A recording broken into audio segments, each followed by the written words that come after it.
विषाक्त छतु खाई 3 परिवार 11 जन असुस्थ से मध्य 5 गुरुतर भंजनगर मेडिकल रे भर्ती।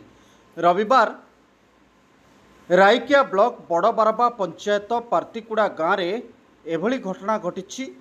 रविवार सकाळु सकाळु जंगल रु किछि छतु तोली आनी तरकारी प्रस्तुत करथिले। एही तरकारी को 3 परिवार बांटी खाइबा परे समस्ते बांती करबा सहित मुंड घुराइथिला। तेबे 2टी आंबुलांस रे 3 परिवार समस्त को भंजनगर मेडिकल रे भर्ती करा जायथिला। असुस्थक मध्य 5 जन महिला 6 जन शिशु रहितबा सूचना मिली। तेबे चिकित्सा पर 6 जनकर अवस्था स्वाभाविक हेउथबा बेले 5 जनकर अवस्था एबे भी खराब रहितबा जना पड़िछि।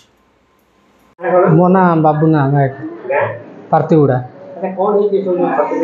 एमाने बिला आड़े जाइथिले। एबे तो वर्षा लागिछि अदिनिया वर्षा।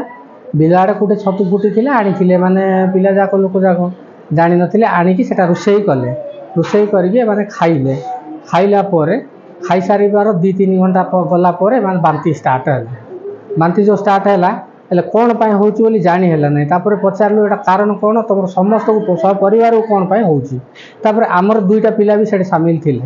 मोर गोटे झियारी आ मो पुतुराटा 7 वर्ष झियारी की 2.5 वर्ष होइची। हेले एमानु गले बांती हैला। तापरे मो बापा को पचारले आसी मु नथिली सोडा जाइथिली। आसी पचारले कोन पाए बांती करछन। बापा कहला नाइ रे गरम पाए होइथिबो होत जीर्ण होनथो बांती करथबे। कहला परे तापरे आमे सुनिया पाइल जे ताकर सब परिवार बांती करछन। कोन पाए बांती करछन पचारला बेलु नाइ आमे छतु तरकारी रोसेई करथिलु आ सेटा खाइला परे इनते होउची। आमे भी जानिबा को पाइलु आम पिला कहले जो इनते होउची। आम पिला माने जाइथिले ताको घरे आ ताको सहित मिसी खाइथिले। खाइया पय आम पिला कहले होउची कहिके आमे जथा शीघ्र एम्बुलेंस फोन करके डाकिकी 2टा एम्बुलेंस रे 5 जन ना 10 जन को धरिके आइलु। आरी मेडिकल एबे टिके कमिची।